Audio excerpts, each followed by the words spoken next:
Bonjour les amis, bonjour chers abonnés, anciens et nouveaux abonnés.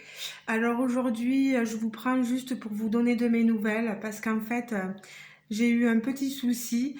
Donc au niveau de mes loisirs créatifs, pour l'instant, ça va être un peu compliqué. J'avais pu monter, vous voyez, la toile au moins jusqu'à ce niveau-là.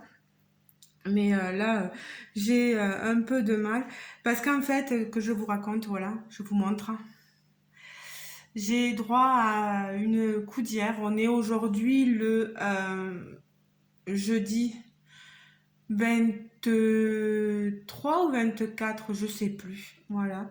Mais, le souci, c'est que mardi, le mardi, pendant mon travail, j'ai chuté, voilà, je vous le montre. Je vous montre pas le coude parce que là il est. Mais même ça devrait être plus bas, mais la pharmacienne me l'a monté trop haut. J'ai chuté donc au travail. Je vais mettre le tatou parce que ça m'enfile, comme on dit. Voilà. J'ai chuté au travail. J'ai buté sur un aspirateur. Nombre d'entre vous sont déjà au courant parce que j'ai fait la publication sur mon Facebook. Et j'ai chuté sur un aspirateur en voulant tout bonnement. J'avais la tête de loup et j'étais en train d'enlever comment on appelle ça, les toiles d'araignée. Et en levant la tête, j'ai pas vu que se trouvait par mes pieds l'aspirateur. Et je suis tombée chez un monsieur qui, lui, à ce moment-là, était chez... c'est un peu compliqué, il était chez sa compagne à côté, qui est sa voisine, voilà. Il m'a pas entendu, j'ai préféré rien lui dire, que de l'inquiéter, que de faire venir des pompiers ou quoi que ce soit. J'ai pu me relever toute seule, j'avais peur que le bras soit cassé. Parce que j'ai mis bien sûr mon coude pour me protéger la tête. Hein. Bien sûr, quand on chute, on protège toujours la tête. J'étais un peu sonnée quand même. Mais j'ai fait ce que j'ai pu. Voilà, j'ai repris mon travail. J'ai fini mon travail tant bien que mal. Je peux vous dire que ça me faisait très mal. Ne serait-ce que de faire ce mouvement et de tordre le balai espagnol. C'était une douleur, voilà. Et je suis allée après chez la bénéficiaire suivante. Et comme elle, je la connaissais un peu plus, voilà, que le monsieur. Je lui ai expliqué la chose, je lui ai dit que j'étais tombée, qu'il fallait que j'appelle à tout prix mes responsables pour leur signaler la chose. Et ma responsable m'a dit appelle vite, fais une déclaration auprès d'Assolien, voilà, c'est un service de la DMR, et tu déclareras tout ce que tu as fait, voilà. Donc tout a été déclaré et chez la dame j'ai continué, mais elle a été très compatissante. Euh, euh, Elle m'a laissé faire vraiment ce que je pouvais. Euh, et comme dans la nuit après, j'ai eu un peu mal. J'ai rappelé mon employeur pour lui dire là c'est plus possible, il faut que j'aille voir la doctoresse. Donc la doctoresse m'a pris le mercredi, voilà, le mercredi, et elle m'a dit qu'elle suspectait une épicondylite du coude droit, voilà, peut-être un renforcement de l'os. Euh, Elle voit rien de grave, mais elle préfère me faire une radio que je ferai donc vendredi. Je sais pas quand est-ce que vous aurez la vidéo en ligne. Peut-être qu'au moment où vous regarderez la vidéo, je serai donc en train de passer ma radio du coude. Donc j'ai passé cette ce mauvais moment, voilà, la doctoresse m'a dit, bon, ben, on va vous arrêter. Elle m'a arrêté donc jusqu'à samedi. Et sachant que je dois garder la coudière 2 semaines, ça va pas être évident au travail. Les gens comprendront, même si je dois reprendre avant, il n'y a pas de souci. C'est juste maintenant que vous voyez ce coude, je peux le tendre. Moi, j'ai toujours tendu mes coudes correctement. Celui-là, j'ai beaucoup plus de difficulté à le tendre complètement. Ça devient un peu difficile, donc on verra vendredi ce qu'il en sera dit. Et j'enverrai tous les résultats à la doctoresse. Et voilà. Et voilà, voilà. Et puis aussi, autre moment dur, il y a que aujourd'hui, donc le jeudi, je devais descendre voir maman. Ma maman l'a menée avec ma nièce. Je les ai déposés à un magasin de grande surface à Lidl, voilà. Et en passant dans une petite rue, voilà, une petite rue pas loin d'une boucherie, une voie à sens unique, bien sûr, une personne âgée qui était garée sur le côté. Quand je suis passée, ben, elle n'a pas attendu que je passe complètement. Elle est sortie de son stationnement pour venir me taper à la roue arrière. Moi, c'est côté conducteur, voilà.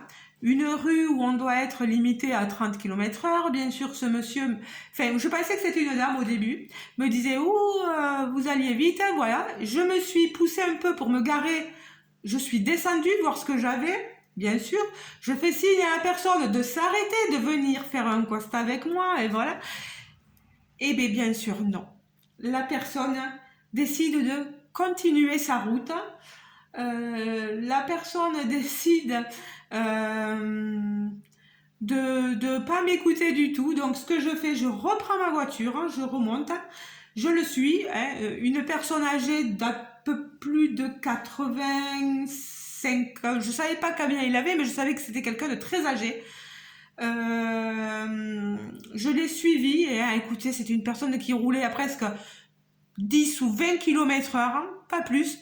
Je lui faisais appel de phare, klaxon, rien n'y faisait. Je l'ai suivi jusqu'à, je ne peux pas vous mentir, allez, bien 1 km passé. Au bout d'un moment, j'ai dit, ça n'arrêtera pas, je ne vais pas créer d'accident. J'ai décidé d'aller au commissariat de police de Carmaux et d'aller leur dire ce qu'il s'était passé. J'avais dans ma tête la plaque d'immatriculation. Au début, il avait mal compris la plaque d'immatriculation, le gendarme. Il me disait, mais c'est bizarre, c'est quelqu'un de Bordeaux, vous êtes bien sûr que... j'ai dit, mais c'est bizarre quand même. Et puis il me dit, c'est V ou B? J'ai dit V. Ah, il me dit, voilà, je me suis trompée. Donc, il continue, il recherche, il me dit, effectivement, c'est quelqu'un qui habite dans les alentours. On va la prévenir, s'il veut bien revenir... c'est une dame, il m'avait dit, c'est une dame, on va la prévenir de bien vouloir venir au commissariat pour pouvoir signer avec vous. Moi, pendant ce temps, j'étais remontée sur Pampelonne. Et dans les temps après, le gendarme m'a rappelé en me disant qu'il avait eu les belles filles de ce monsieur parce qu'en fait, la maman de ces filles-là ne pouvait plus conduire la voiture et elle laissait le compagnon de cette dame conduire la voiture seule. Elle leur avait pourtant dit 50 fois de ne pas prendre la voiture. Hein. Ben, il l'a fait. Elle lui avait dit un jour, tu vas avoir un accident, tu vas créer quelque chose. Hein.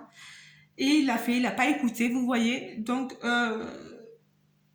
là, le policier m'a dit clairement qu'il allait se charger d'appeler, et avec les filles, ils vont le faire aussi, d'appeler la préfecture hein, pour lui supprimer son permis de conduire. Hein. Parce que là, ça n'a pas été trop grave pour moi. J'ai juste l'arrière, le pneu de la voiture. Enfin, il n'y a rien de... C'est que de la carrosserie pour moi. Mais lui, vous auriez vu, moi, j'ai pas fait trop attention. J'ai pas eu le temps de voir. Mais les filles, elle m'a dit, il s'est précipité pour ranger la voiture au garage. Et elles sont allées voir. Il a tout le devant côté droit, oui c'est ça, côté droit d'abîmé au tout devant, là, au niveau du phare, etc. Le capot relevé. Mais bon, il en démordait pas, hein, c'était moi qui allais trop vite, voilà. Il s'est pas dit que, enfin pour lui et pour la mamie aussi, euh, les personnes qui sont stationnées ont tout à fait le droit, et c'est normal, de sortir en premier, et c'est à la personne qui arrive en roulant de s'arrêter. Ben non, ça marche pas comme ça. Ça marche pas comme ça, et manifestement, les filles lui ont dit, ben ça t'apprendra, t'as tout gagné. Voilà. Il en est donc bon pour une bonne franchise, je pense, et il va se voir retirer le permis de conduire. Bon, ça ne lui disent pas parce que voilà, il le verra bien après. Mais ça a été, j'ai pas crié quand je suis allée là-bas parce que la pression était redescendue. Mon compagnon qui est venu avec moi, il m'a défendu et puis il lui a dit, monsieur, écoutez, quand on a tort, il faut savoir avouer ses torts. Donc voilà. Même ses belles-filles lui ont fait comprendre les choses, donc voilà. Mais c'est une semaine rocambolesque, comme me disait Kikou, hein, Cécile. Elle me disait décidément, cette semaine, tu prends tout, t'enchaînes. Ben oui, c'est une mauvaise semaine pour moi, malheureusement.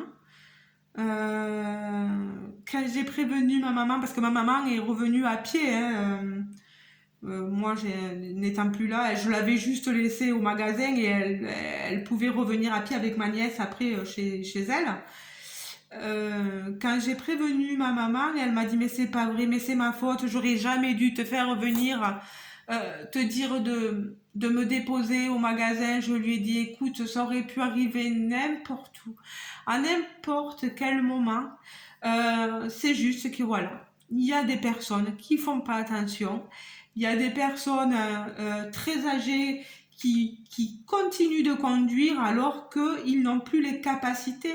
Cette personne, normalement, portait des lunettes et au moment ben, il les avait pas. Puis il ne m'a pas vu. Puis en plus, il est sourd. Vous avez beau klaxonner, il verra pas, il entendra pas, pardon. Donc, si vous avez vraiment de l'entourage autour de vous qui est dans cette situation-là, vous avez des grands-parents, des arrière-grands-parents, des parents même, hein, vous pouvez avoir un certain âge et me regarder aussi, euh, qui sont toujours dans le but de prendre la voiture pour aller chercher à manger, dites-leur que non parce que c'est dangereux. Et puis vous regardez ce monsieur avec cet airbag défectueux qu'il avait, il aurait pu voilà, sachant qu'il n'y avait pas d'airbag dans sa voiture, hein, il aurait pu lui arriver la pire des choses, quoi. Donc dites-leur, parlez-en autour de vous, voilà, que c'est plus possible, voilà, passer un certain âge, c'est plus possible, quoi. Il faut être sérieux, vraiment. Je sais, j'ai une amie sur Facebook qui me disait qu'elle avait son père encore à 89 ans qui conduisait et elle avait beau lui dire d'arrêter, ben il est têtu et il continue. Moi, j'ai vu des choses. J'ai un monsieur de 90 ans, 91, un jour qui a eu un accident du côté de chez moi, plus bas que chez moi. Il a été, disait-il, ébloui par le soleil et bam, il est rentré dans une voiture. Ben, la voiture à la casse. Mais ça a été le point final, voilà, pour le faire stopper la conduite. C'est malheureux quand même, hein, qu'il faille arriver à un accident pour faire stopper la conduite des gens. Moi, je sais que si j'ai toute ma tête, hein, le jour où je vois que je n'ai plus mes réflexes, parce que ce monsieur, sachez que ce monsieur a déjà eu un ou deux accidents avant, malheureusement, c'est ce que ces belles filles m'ont dit. Il a déjà eu des accidents, mais ça le remettait toujours pas. Non, pour lui, il est jamais en tort. C'est jamais lui qui a un souci. Et vous voyez hein, où on en arrive. Ça aurait pu être tragique pour un cycliste ou pour même ne serait-ce qu'un enfant qui passait sur le mauvais côté de la route. Hein, il lui rentrait dedans, quoi. Il déboîtait, il le faisait chuter, il lui roulait dessus, quoi. C'est malheureux à dire, mais moi dans l'histoire, c'est que de la tôle froissée, hein, comme on dit. Mais ça fait peur, ça fait peur. Moi, je sais que aux personnes chez qui je vais, personnes âgées, je leur dis, s'il vous plaît, réfléchissez bien, vous n'avez plus toutes vos compétences, puis même on parle un peu aux enfants. C'est vrai que la loi aussi est pas... Voilà, quand les enfants veulent faire enlever la clé de la voiture aux parents qui ont plus de 85, voilà, 80, 85 ans, c'est qu'il y a une raison. Donc il faudrait que la loi soit du côté de ces enfants-là et leur permette de faire en sorte que voilà, stop la voiture, non, c'est terminé. Maintenant, il existe des services de livraison à domicile, surtout que ces gens habitent pas très loin d'une très grande surface, donc je me dis, ils peuvent se faire livrer, voilà, en expliquant qu'ils sont âgés, que voilà. Ils payent un supplément, mais c'est tout. Bon, après, on a des petites retraites, je le sais. Mais si ça peut éviter ce genre de choses-là, et c'est surtout, vous pouvez éviter un très très grave accident de la route pour un piéton, etc. Faites-le, sauver des vies, quoi. Sauver des vies. Moi, c'est tout ce que je dis. C'est mon gros cri du cœur et je le dirai encore plus là quand j'irai voir mes bénéficiaires chez eux. J'ai un papy là, il s'est arrêté de conduire. Moi, enfin, il m'a dit maintenant, Marjorie, il m'a dit, je vais plus parce que Carmaux pour nous, c'est la ville, elle est à 15 kilomètres d'ici, de Pampelonne où je suis, et et pour lui, ça devenait trop dur, donc il l'a senti, vous voyez, hein, c'est un monsieur de 89 ans, il a senti que ça devenait trop dur, il a dit j'arrête. Il m'a dit je ne prendrai plus la voiture que dans le village. Et encore, il a dit mes enfants se déplaceront pour moi, voilà. Chose très très très très très réfléchie. Ma propriétaire chez qui j'interviens aussi en tant que bénéficiaire, elle a aussi arrêté la voiture depuis un petit moment parce qu'elle ne se sentait plus de la prendre. Et ça, mais quand vous avez ce réflexe-là de vous dire je ne peux plus, je ne sais plus, j'en ai plein comme ça, des personnes comme ça qui me le disent, ils me disent moi non, je ne veux plus conduire parce que je ne peux plus. Voilà. Et ça, mais c'est formidable. Mais vous voyez, il y en aura toujours encore qui, pam, vous tomberont dessus. Et moi, ça me fait peur, ça me fait extrêmement peur, voilà. Après, je suis quelqu'un de très civilisé. Bon, je suis, comme je dis à ma mère, je suis montée haut dans les tours quand ça m'est arrivé parce que j'ai eu très peur. Mais je sais aussi très vite redescendre. Voilà. Donc, si, voilà, cette vidéo pour vous raconter tous les événements qui me sont arrivés. Donc, les avancements d'épée, je sais pas, je me débrouille comme je peux. J'ai une main gauche, comme vous pourriez voir. Mais travailler de la main gauche, ça m'est un peu difficile hein, pour moi.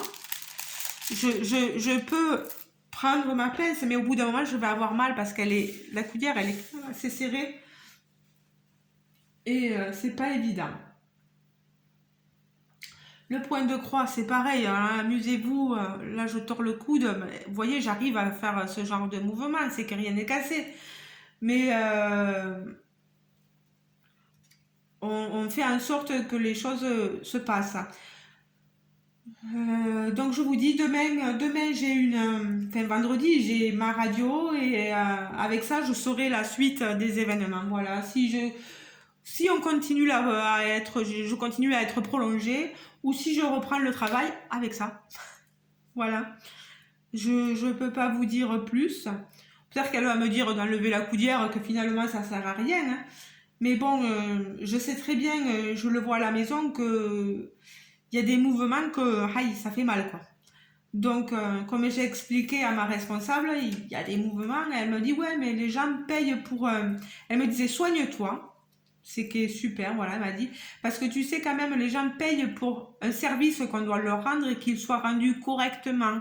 Elle me disait, si tu reviens, que tu n'es pas en état, euh, et que tu demandes aux gens d'être tolérants, ils vont dire, oui, mais nous, on paye pour un service. Voilà. Donc moi, c'est ce que je comprends tout à fait. Ça aurait été que moi, je pense que j'aurais dû être arrêtée 2 semaines. Mais bon, vu que la coudière, c'est pour 2 semaines. Mais bon, maintenant, les docteurs, je pense qu'ils y vont. Ils ont dû se faire drôlement réprimander par l'assurance maladie et la sécurité sociale, etc. Et donc, du coup, ils y vont à tâtons, hein, tout doucement pour les arrêts d'accidents de travail, etc. Bon, en plus, moi, là, c'est un accident de travail, donc bon. Mais voilà, je vous laisse, hein. Voilà, il fallait que je vous explique tout ce qui m'arrive, hein. Pourquoi si jamais j'ai des unboxings à faire, je les ferai, mais si je reçois quelque chose, c'est pour vous dire, voilà, excusez-moi de l'état dans lequel je suis, et peut-être que je ferai pas des unboxings parfaits, peut-être que je ferai pas des choses parfaitement, ça n'avancera pas, voilà. Je veux juste que vous compreniez. Voilà. Bon, 21 minutes de parlotte là, 22 minutes. J'avais besoin de m'exprimer, j'avais besoin de vous dire, euh, de prendre conscience de... On en parle beaucoup, hein, aux informations de ce genre de choses-là, mais il faut que ça nous arrive pour qu'on comprenne vraiment. Et bon, moi, il n'y a rien de grave, mais voilà, je tenais à vous le dire aussi, voilà. Bon, ça, ma maladie, moi, mon accident de travail aussi, c'est une chose. Mais au moins, parlez aux personnes âgées autour de vous. Quand je dis âgé, c'est très très âgé, hein. 80, 85, dans les 90. Voilà, parlez-leur, dites-leur qu'ils n'ont plus les mêmes réflexes, qu'il faut arrêter de s'entêter et qu'au bout d'un moment, eh bien, on, on fait... on fait plus et on laisse les autres faire à notre place, voilà. Parce que ces gens-là, ils peuvent très bien avoir une aide à domicile qui serait allée leur chercher un autre jour peut-être leur petite pièce de viande. C'était pas pressé au jour même d'aller chercher la viande. Ben, ce monsieur, il était entêté, il a voulu y aller là, voilà. Il aurait pu attendre son aide à domicile, voilà, et lui dire, voilà, j'ai besoin qu'on aille chercher de la viande. Est-ce que c'est possible d'y aller? Et voilà. Bon, après, c'est vrai que c'est une boucherie qui est très loin de là où il est, lui. Donc, tous ces gens, il faut leur apprendre, il faut le leur dire beaucoup de fois. Parce qu'ils n'ont plus les réflexes, ils n'ont plus la capacité de réflexion, hein. Ce n'est pas méchant ce que je dis. Mais moi, en travaillant avec eux, je le vois. Ils n'ont plus cette réflexion-là. Voilà. Alors, je vous laisse les amis, je vous fais de gros bisous. Et je vous dis donc à très bientôt. Je suis désolée de ne pas avoir pu, mais je vais pas m'amuser à diamanter en vidéo, hein. C'est pas... euh, le coup de là... non, j'ai pas envie. J'ai pas envie. J'attendrai que ça aille mieux pour faire les choses. Et, euh, et je pense que vous saurez être indulgent aussi, que vous attendrez le bon moment. Voilà. Je vous fais de gros bisous et je vous dis à très bientôt. J'espère que ça va pas été trop long. Mais c'est pour une belle prise de conscience, quoi. Voilà. Gros bisous les amis, portez-vous bien.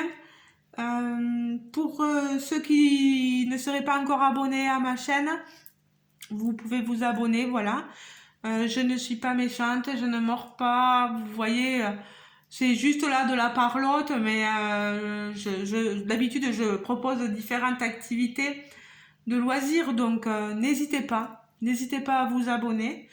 Et je vous dis à très prochainement. Demain, je passe ma radio et je vous tiendrai au courant dans une vidéo, certainement unboxing ou tout ça, de l'avancement des choses. Et pour ceux qui me suivent sur Facebook, je vous tiendrai au courant sur Facebook, voilà.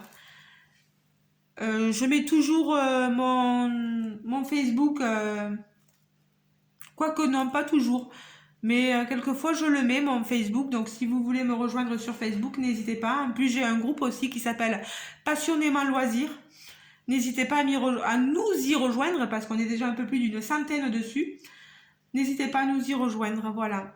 Je vous embrasse et je vous dis à très bientôt. Ciao, ciao les amis!